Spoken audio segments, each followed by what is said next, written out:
Voici façon graphique directement. Voilà, donc il n'y a plus de temps à perdre. Là, il est temps de se faire de l'argent sur le trading. Si vous vous demandez, par exemple, vous voyez des gens sur YouTube en train de se faire de l'argent à chaque fois sur des figures chartistes ou bien sur des bougies japonaises, etc. D'accord? Alors que vous utilisez ces mêmes éléments, que vous ne faites pas d'argent autant que ces personnes-là, vous vous posez des questions. Et il faut vous poser des questions. Alors, si vous êtes dans cette situation, vous êtes sur la bonne vidéo. Alors, restez jusqu'à la fin pour mieux comprendre comment réagir, comment entrer et sortir et pourquoi vous perdez de l'argent pendant que d'autres gagnent.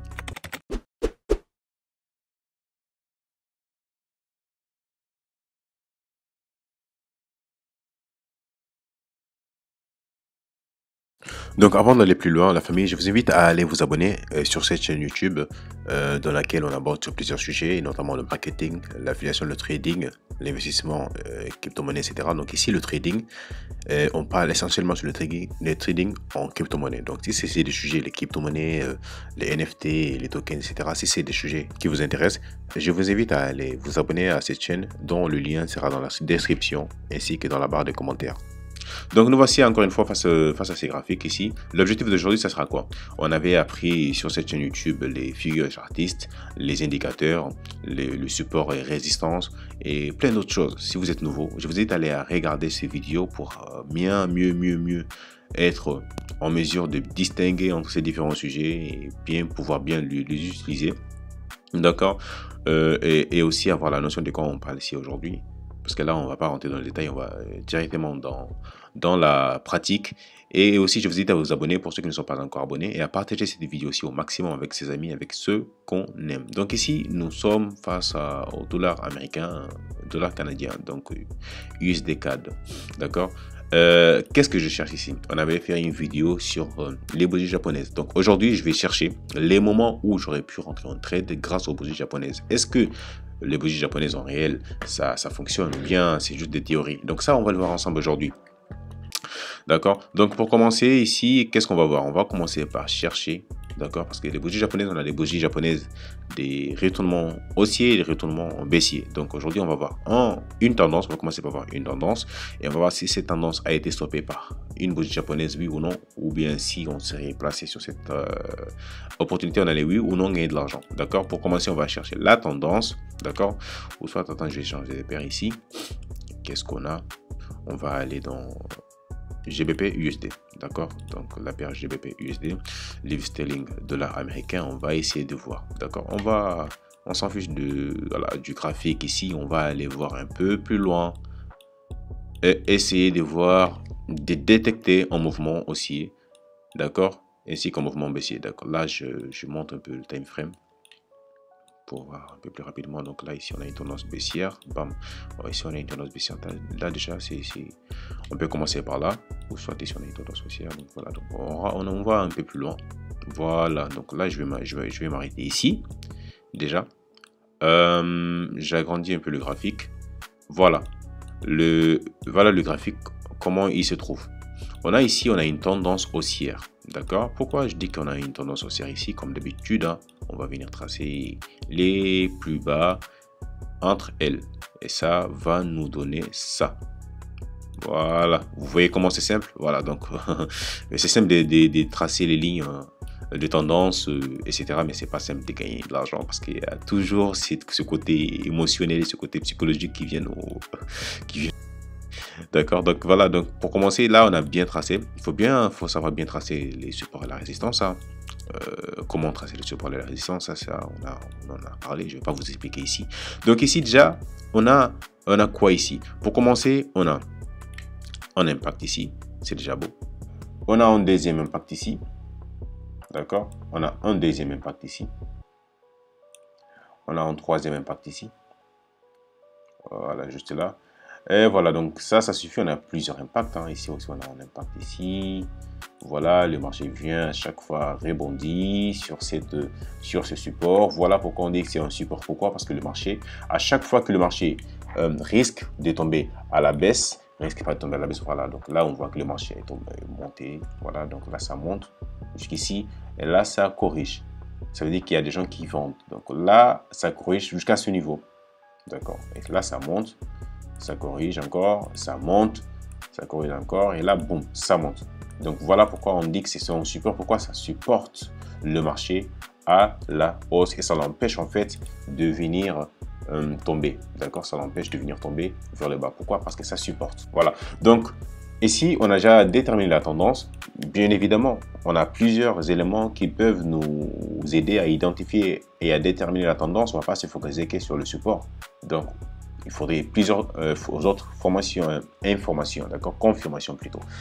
Les éléments qui nous aident à confirmer une tendance sont nombreuses, d'accord. Donc là, on a confirmé la tendance. La tendance, elle est haussière. Maintenant, moi, en tant que trader, généralement, logiquement, je vais trader à la faveur de cette tendance, sauf si je vois qu'il y a un possible retournement de tendance. Je vais me passer au début de ce retournement de tendance afin d'en profiter tout au long de cette nouvelle tendance qui s'est mise en place. Par exemple, ici, au début, je n'ai pas eu la possibilité de me placer ici, au début de cette tendance haussière que vous venez de voir ici, d'accord, mais j'ai la possibilité de me placer à la fin de cette tendance jusqu'au début, d'accord. Par exemple, on peut commencer ici au début. Est-ce que j'aurais pu, en tant que trader, savoir quand est-ce que le marché là allait commencer sa tendance haussière? Ici, bien évidemment, on voit bien qu'ici, on est en tendance haussière. Après, on est en moment de range, d'accord. D'accord, c'est un moment de range rapide. Après, là, on voit, bam, le marché, ça monte.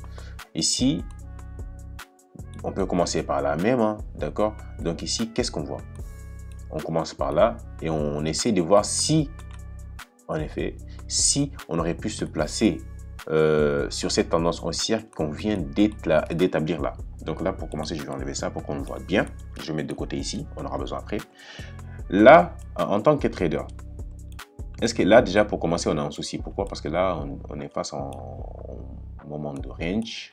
D'accord, au moment de range qui vient ici consolider un peu et corriger un tout petit peu, d'accord. Donc là, en tant que trader, je vais devoir, de base, là, on a une tendance haussière, comme on l'a vu un peu plus long, d'accord. Donc là, c'est juste une correction, on peut s'attendre à ce que cette tendance haussière continue, d'accord. Ici, est-ce qu'on voit une bougie japonaise qui nous montre un possible retournement des tendances? Quand je dis retournement des tendances, je pars par rapport à la tendance de range, parce qu'on a trois tendances, haussière, baissière et range, d'accord. Retournement de tendance range, d'accord, et continuation des tendances haussières qui précède cette tendance de range, d'accord. Voilà, il faudrait savoir quelque chose. Là, on est en time frame 4 heures. D'accord, on est en 4 heures. Là, on est en 4 heures comme ça. Vous n'êtes pas obligé d'attendre ici la bougie en 4 heures. La bougie du signal en 4 heures. D'accord, vous n'êtes pas obligé. Même si ici, on voit, bon, on peut dire qu'ici, on a une bougie qui se présente là avec les mèches. La mèche basse est plus volumineuse que le corps. D'accord, et la mèche haute est moins volumineuse. Donc, on voit ici sur cette bougie-là.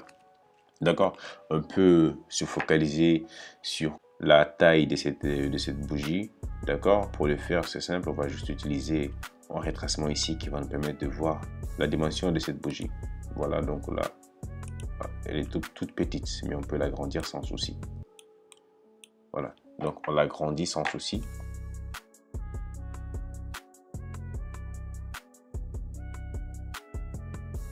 Voilà, donc voici cette bougie qui est là. On voit que le corps s'arrête ici au niveau de 0,61, d'accord, ce qui montre un peu que les mèches basses, elle est plus volumineuse que la mèche longue, d'accord. Ça, c'est une des façons de pouvoir calculer la dimension. Donc on va pas nous attarder là-dessus. Là, le trader pourrait bien se focaliser sur cette bougie et dire, ah voilà, donc là je vois cette bougie qui apparaît ici. Déjà, vous pouvez me dire le nom de cette bougie dans la barre de commentaires, je vous ai déjà expliqué, d'accord. Donc cette bougie, je la vois ici. Donc lui, il pourra potentiellement se faire sortir du marché parce qu'on voit ici un mouvement brutal qui pourrait, s'il aurait mal placé son stop loss, bien sûr, d'accord, s'il aurait mal placé son stop loss, bien sûr, là il serait fait sortir du marché par cette bougie là. Mais en général, c'est pas comme ça que ça se passe. Le trader a la possibilité de devenir en 2 heures, d'accord. Mais avant de devenir en 2 heures, qu'est-ce qu'il va faire? Il va s'assurer de quoi? De bien connaître la date. Là, on est le 8 mars, à 11h pile. Donc là, on est le 8 mars d'accord, à 11 heures pile, comme on le voit ici. Donc voilà, ça correspond à ça. De toute façon, il y avait déjà le support qui était désigné.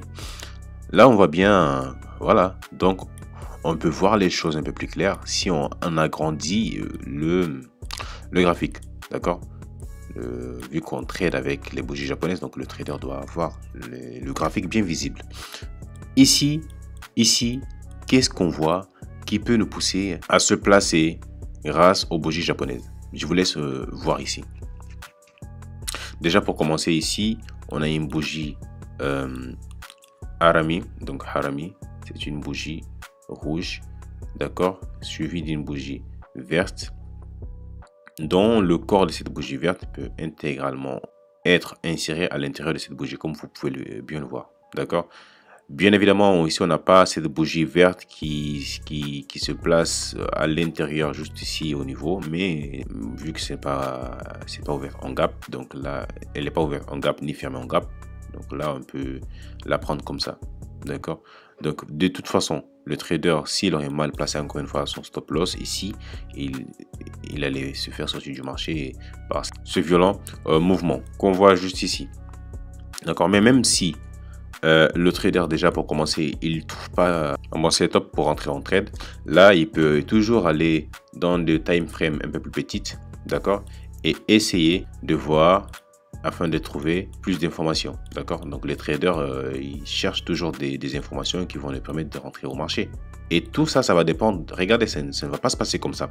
Là je suis en train d'expliquer, mais tout ça, ça va dépendre de son mode de trading. S'il fait du swing trading, ou soit il fait du scalping, ou soit il fait du day trading, d'accord. Donc on est toujours là en 2 heures, d'accord, on est toujours là en 2 heures. Donc le trader pourra se baser sur cette figure qu'il a vue ici pour pouvoir entrer en trade, d'accord. Là, qu'est-ce qu'il va faire? Il va placer, après que cette figure là soit clôturée, il va placer son trade. Là, l'idéal, ce serait de placer son trade ici, en bas de ce niveau là, parce que là c'est en chiffre rond, d'accord. Donc les lignes qu'on voit ici, ça représente les chiffres ronds, d'accord. L'idéal, d'accord, ça lui aurait non seulement permis de se placer en dessous de ce chiffre rond, en dessous de cette résistance, mais aussi en dessous de cette bougie qui va venir ici potentiellement, voilà. Donc parce que la bougie, on voit bien qu'elle vient rebondir sur cette résistance, d'accord. Donc et son take profit, il va la placer, il pourra la placer ici le plus haut, l'ancien plus haut, d'accord. Donc là, ça va lui donner un ratio.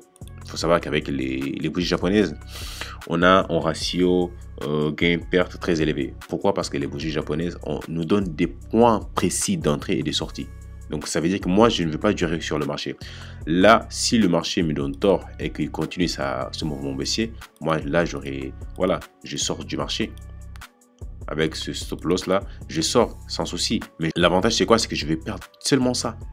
Je vais perdre seulement ça, d'accord? Ce qui correspond à cette zone qu'on voit ici. C'est seulement ça que je vais perdre.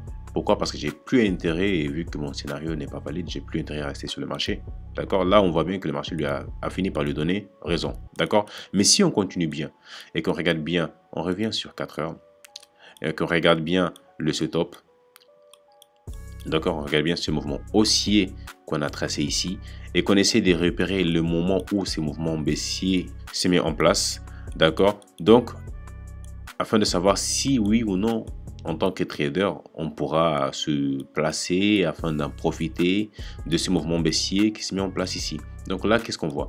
Là, on voit le sommet de ce mouvement haussier qui vient de se produire ici. Comme vous pouvez le voir, je vais agrandir un peu l'écran pour qu'on le voit bien.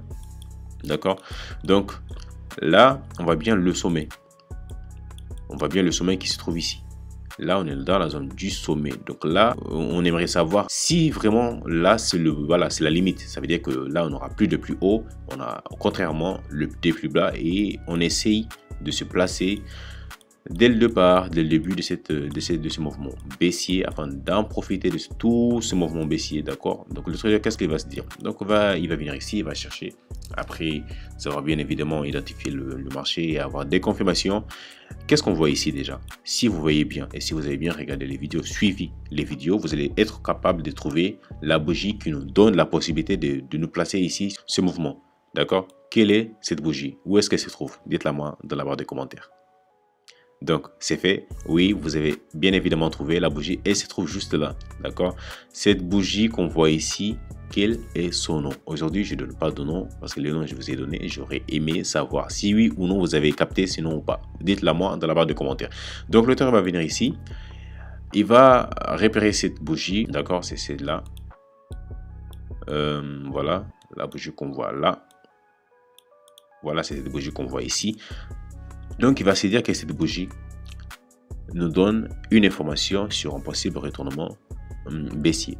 D'accord? Donc là, je vois bien que la tendance haussière, elle est bien placée. Je vais chercher d'autres confirmations qui vont venir donner l'information, d'accord, sur un possible retournement afin que je puisse confirmer cette information. Après avoir eu la confirmation, qu'est-ce que le trader va faire? Le trader va passer en ordre à la clôture de cette bougie. Ou soit il va attendre la bougie de confirmation. La bougie de confirmation, c'est entre 2 et 3 bougies. Il y en a qui disent c'est entre 2 bougies. Là, c'est les 2 prochaines bougies suivies la bougie de signal. D'autres disent c'est 3 bougies. D'accord? Et si dans votre optique, vous êtes sur la 3e bougie, donc là, la 3e bougie, elle donne un très beau signal. La 3e bougie nous donne un très beau signal. Pourquoi? Parce qu'on voit le corps volumineux. D'accord? On va se placer ici. D'accord? À la clôture de cette bougie. D'accord? Le stop loss, on va la placer dans un niveau stratégique. Pourquoi? Parce qu'on ne veut pas rester très longtemps sur le marché. Là, je le mets en dessus, d'accord, au-dessus de cette ligne qu'on voit ici qui représente un chiffre rond, d'accord. Là, veut dire que si le prix me donne tort, que enfin la tendance haussière, elle continue, donc moi j'aurais bien aimé sortir du marché. Je n'ai plus aucun intérêt à rester sur ce marché qui me donne tort. Voilà le problème de certains traders. Voilà pourquoi ça cause des problèmes, des pertes des traders. Pourquoi? Parce que les gens se disent, donc moi je vais laisser ici un peu plus loin. Peut-être le marché va venir ici, d'accord? Et je vais quand même pas sortir du marché. Parce que pourquoi? Parce que après ça pourra continuer la baisse. Là, c'est mort. Là, c'est ce qu'il ne faut jamais faire. Peut-être que je vais vous faire une vidéo sur les erreurs à ne jamais commettre sur le trading. Si vous êtes intéressé sur cette vidéo, vous dites-la moi dans la barre de commentaires, je vais vous la faire.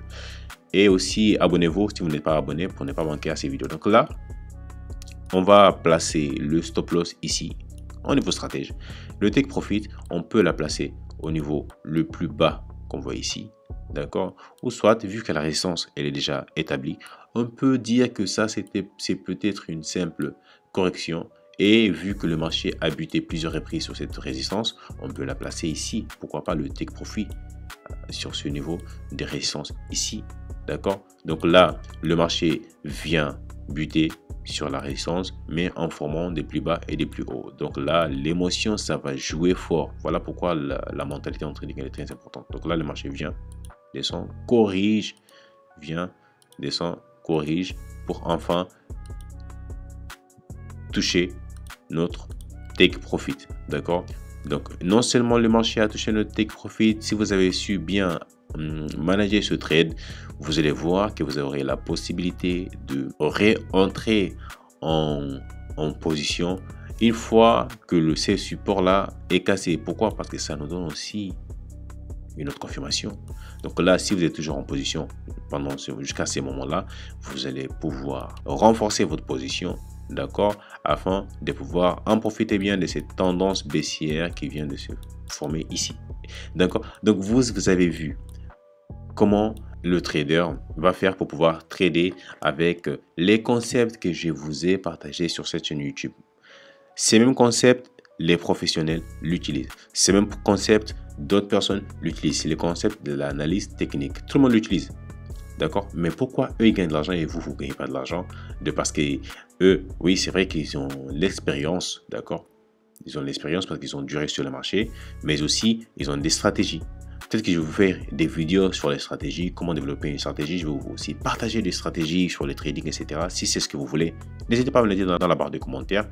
Je vais vous faire une vidéo là-dessus. D'accord? Donc, et aussi le money management, ce qui est très important. D'ailleurs, on va en parler sur le money management, le trading management, le risk management. Tout ça, c'est des sujets sur lesquels on va aborder dans cette chaîne YouTube. D'accord? Et aussi et surtout, le mindset. D'accord? Le mindset, c'est le fait de gérer sa psychologie. C'est le fait de gérer son mental quand on est en trade. Parce que c'est ça qui joue quand on trade. D'accord? Donc la famille, voilà ce que je voulais partager avec vous aujourd'hui. Les exemples, ils sont nombreux et je vais encore faire d'autres vidéos sur d'autres exemples. Ne vous inquiétez pas, j'ai vu que vous aimez bien ce genre de vidéos, ce style de vidéos. Donc si c'est le cas, n'hésitez pas à vous abonner, à liker, à partager cette vidéo. Donc on se donne rendez-vous pour une prochaine vidéo. Ciao!